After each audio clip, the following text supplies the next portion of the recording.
Shalom saudaraku, saya Pendeta Rubin Adi Abraham. Beberapa hari yang lalu ada beberapa konten YouTube yang dibuat untuk mengkoreksi, bahkan ada yang dibuat untuk menyerang saya, yang dianggap menyamakan semua apologet Kristen sebagai preman rohani.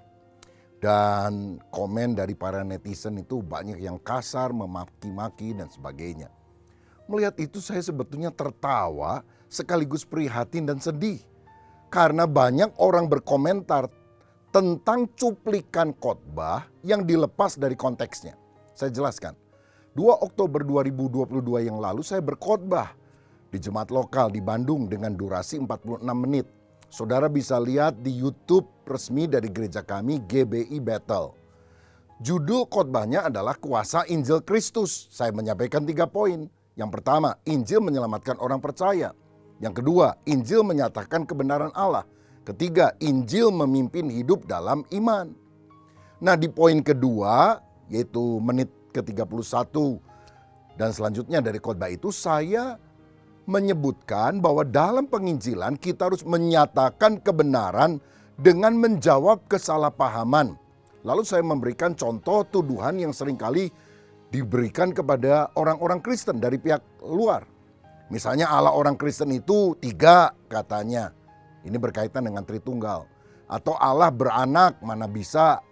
Saya menyanggah hal itu. Itu tidak benar. Nah, jadi ketika saya menjelaskan apa yang dimaksudkan misalnya dengan istilah Allah beranak, saya sedang berapologetika. Selanjutnya dalam khotbah yang sama saya menyampaikan ada 3 tujuan apologetika. Yang pertama, memaparkan dasar rasional bagi iman Kristen. Membuktikan bahwa apa yang dikatakan Alkitab itu benar. Yang kedua, membela, menjawab sanggahan orang yang tidak percaya terhadap iman Kristen. Yang ketiga, menyingkapkan kesalahan pemikiran atau pemahaman orang yang tidak percaya terhadap kekristenan. Jadi saya mendorong orang Kristen mendalami firman agar bisa memberi pertanggungan jawab imannya dengan benar. Dengan kata lain, jadilah Anda apologet yang baik. Jadi saya tidak menentang apologetika, malah saya menganjurkan Anda orang-orang Kristen belajar Alkitab, jadilah apologet. Jadi asumsi saya itu menentang apologet yang membela kebenaran firman adalah tuduhan yang ngawur sama sekali. Saudara lihat ya video yang saya khotbahkan 2 Oktober itu. Silakan lihat. Dalam melakukan pemberitaan Injil, kabar baik, seringkali kita harus menyatakan kebenaran dengan menjawab kesalahpahaman dari orang-orang yang bertanya kepada kita. Kadang-kadang ada orang bilang, Allah orang Kristen itu 3 ya, Bapa, Anak, Roh Kudus. Mereka tidak paham bahwa kita percaya Allah yang esa, tapi memiliki 3 pribadi yang berbeda. Allah itu kok beranak ya, siapa bidannya? Istilah anak Allah bukan istilah biologis. Ya, kalau kita bilang anak tangga bukan berarti tangga beranak. Anak kunci bukan berarti kunci beranak. Saudara-saudara, jadi kita perlu memberikan penjelasan supaya kesalahpahaman itu dipahami. Ini adalah istilah. Nah, kita tentu harus memberi pertanggungjawaban iman dengan benar. Ini berkaitan dengan apologetika. Orang Kristen harus bertanggung jawab dengan imannya. Kalau ditanya, aduh saya mah nggak tahu ya, saya mah bukan pendeta. Udahlah saya mah ikut aja. Nggak boleh. Karena kita semua harus mempertanggungjawabkan iman kita. Apologetika bertujuan pertama memaparkan dasar rasional bagi iman Kristen. Membuktikan bahwa apa yang dikatakan Alkitab itu benar. Ini memang masalah iman, tetapi kita juga bisa memberikan alasan-alasan yang logis masuk akal. Sehingga orang akhirnya bisa menerima secara rasional bahwa apa yang dinyatakan dalam Alkitab itu benar. Kedua, kita juga harus membela, menjawab sanggahan orang yang tidak percaya terhadap iman Kristen. Kalau orang bilang gini. Oh enggak, bukan begitu. Kristen ajarannya seperti ini. Kita membela. Ketiga, kita juga menyingkapkan kesalahan pemikiran atau menyingkapkan kesalahan pemahaman orang yang tidak percaya terhadap kekristenan. Betapa mulia panggilan ini. Dan tujuannya bukan untuk membuat orang lain menjadi malu, marah, kalah berargumentasi. Bukan pula untuk menunjukkan kepandaian dan kefasihan lidah kita, tapi membagikan kasih Kristus agar orang berjumpa Kristus sang kebenaran itu. Ini harus nampak dalam karakter lembut, hormat, dan saleh. Karena kita membaca 4 Injil, Matius, Markus, Lukas, Yohanes, tapi orang membaca Injil kelima, yaitu hidup kita. Saya merasa salah satu hambatan utama pemberitaan Injil adalah cara penginjilan yang tidak sejuk, tidak kontekstual, dan tidak menjawab kebutuhan. 1 Petrus 3 ayat 15 berkata demikian. Mari baca bersama 2-3. Tetapi kuduskanlah Kristus di dalam hatimu sebagai Tuhan, dan sedialah pada segala waktu untuk memberi pertanggungan jawab kepada tiap-tiap orang yang meminta pertanggungan jawab dari kamu tentang pengharapan yang ada padamu. Tetapi haruslah dengan lemah lembut dan hormat, dan dengan hati nurani yang murni, supaya mereka yang memfitnah kamu karena hidupmu yang saleh dalam Kristus menjadi malu karena fitnahan mereka itu. Jadi jelas ya, saya tidak menyerang apologet. Saya membaca sejarah gereja, ada apologet hebat, misalnya Justinus Martir, Irenaeus. Saya juga membaca buku-buku dari para apologet yang ditulis oleh para penulis Barat, juga apologet Timur Tengah. Bahkan saya mendengar beberapa pandangan apologet Indonesia. Misalnya saya sebutkan nama lah, Bapak Dr. Bambang Nursena yang dengan santun dan mencerdaskan, menjelaskan banyak topik dengan baik. Di STT Karisma Bandung yang saya dirikan, sampai hari ini ada mata kuliah apologetika dan bidat-bidat. Bahkan saya sendiri pernah mengajarkan hal ini, saudara, di STT. Bahkan awal Oktober itu saya kan sedang mengkhotbahkan bahwa penting sekali kita berapologetika, belajar menjadi apologet yang baik. Kok saya dianggap menentang apologetika? Ngawur sekali ini tuduhan. Saudara, bila kita mendengar sepotong kalimat lepas dari konteksnya, yang ngawurlah arah pembicaraannya, jadi misleading. Saya ingin tunjukkan satu gambar untuk saudara. Lihat gambar ini. Jangan lihat sesuatu dari sisi yang sempit. Mungkin itu bisa membuat kita salah paham. Tulisannya apa? Tai lo. Wih, kasar banget. Tapi lihatlah sesuatu dari sisi yang luas. Mungkin itu lebih indah dari yang kita bayangkan. Kalau kita lihat tanpa terpotong, bukan Tailo, tapi Pantai Losari yang indah di Makassar itu. Nah, dalam berbagai kesempatan saya juga mendorong baik mahasiswa teologi, para hamba Tuhan, dan juga jemaat menggunakan sosial media seperti YouTube dan lain-lain untuk bersaksi, membahas firman, termasuk berapologetika. Tapi tujuannya bukan untuk menang debat, tetapi memenangkan jiwa agar orang berjumpa dengan sang kebenaran sejati, yaitu Yesus Kristus. Jadi apologetika itu bukan soal debat-mendebat. Bagi saya apologetika tidak bisa dilepaskan dari tujuan pekabaran Injil. Dan tujuan apologetika yang baik menurut hemat saya juga harus disampaikan dengan cara yang baik. Yang menurut 1 Petrus 3 ayat 15 yang juga saya kutip dalam khotbah, harus dengan lemah lembut, hormat, dengan hati nurani yang murni, dan dengan hidup saleh. Bukan dengan cara memaki-maki, mengkafir-kafirkan, menggoblok-goblokkan orang. Saudara, pada menit 34 dan selanjutnya, saya mengingatkan jemaat agar berhati-hati. Karena selain ada apologet yang benar yang tadi saya sudah bahas, ada juga apologet palsu yang ngaku-ngaku apologet, sukanya hanya menyerang-nyerang orang dengan kata-kata kasar, menciptakan kegaduhan, hanya pansos. Apa nggak ada yang seperti itu? Ayolah, jujur. Lihatlah buah pelayanannya. Saya ambil contoh, kalau dia adalah gembala, apa jemaatnya bertumbuh? Tidak ada niat saya untuk menyombongkan diri seakan-akan saya menggembalakan gereja dengan anggota yang besar. Tidak, saya ini hamba Tuhan yang kecil, Tuhanlah yang besar. Tapi saya perlu jelaskan, kalau itu diperluas penjelasannya, kalau Anda bukan gembala misalnya, Anda berjemaat di mana? Anda aktif melayani di gereja apa? Apa pelayananmu? Otoritas di atas Anda siapa? Buah pelayanannya apa? Dan saya juga tahu tidak semua orang terpanggil jadi gembala. Karena dalam Efesus 4 ayat 11 misalnya ada pelayanan 5 jawatan. Jadi kalau misalnya dia bukan gembala tapi pengajar, dia itu dosen teologi di STT mana dan seterusnya lah. Saya hanya ingin mengingatkan jemaat, hati-hati dengan Kristen the Lone Ranger, penjelajah yang berjalan sendiri, yang tidak punya akuntabilitas kelompok dan merasa diri paling benar dan suka menyalah-nyalahkan orang lain. Karena iman Anda bisa tergerus, kepahitan yang muncul dalam kehidupan kita. Alkitab sendiri kan mengingatkan kita, ada nabi yang benar tapi ada juga nabi palsu. Ada guru yang benar tapi juga ada guru palsu. Berarti di dalamnya ada apologet yang benar, ada juga apologet yang palsu. Saya tidak sedang menyerang seseorang. Saya memberi peringatan secara umum. Kenapa ada orang-orang seperti kebakaran jenggot? Saya tidak memaksudkan Anda minta maaf.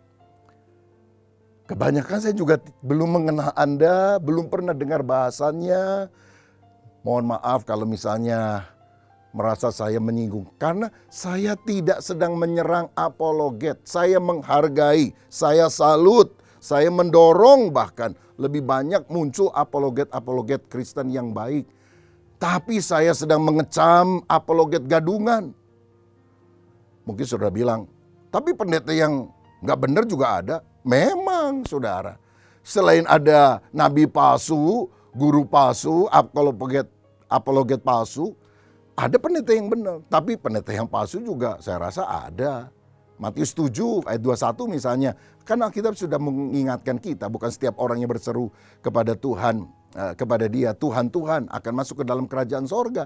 Pada hari terakhir banyak orang akan berseru, Tuhan, Tuhan, bukankah kami bernubuat demi namamu, mengusir setan demi namamu, mengadakan mujizat demi namamu. Mungkin ini tugasnya pendeta dan penginjil kali ya.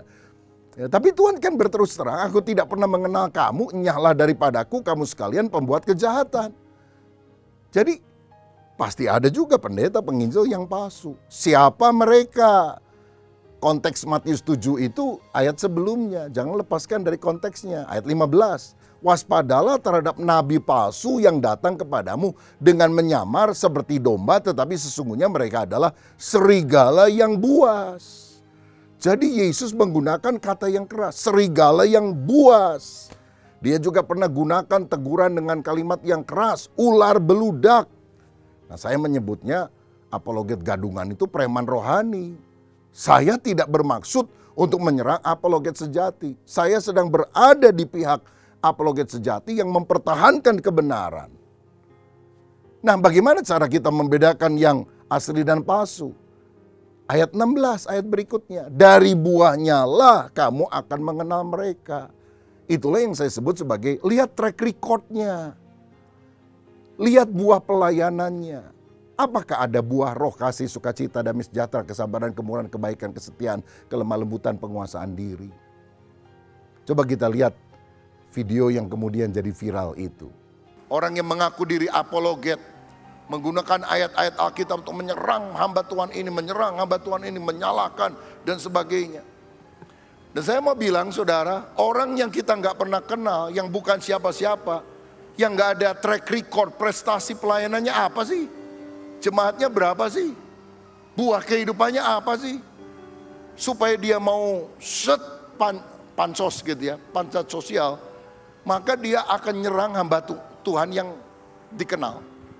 Sebab kalau yang nyerang hamba Tuhan yang gak dikenal, orang pikir ngapain saya nonton hal ini. Jadi yang dia sikat itu hamba Tuhan yang terkenal.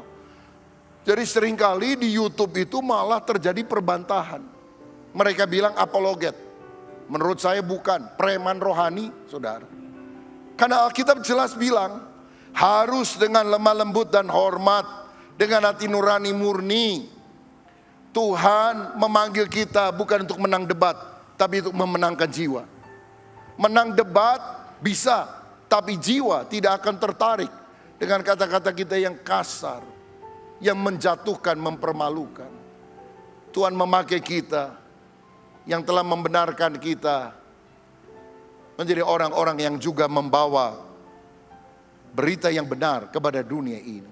Nah, saudara, jadi saya tidak menyamakan semua apologet sebagai preman rohani.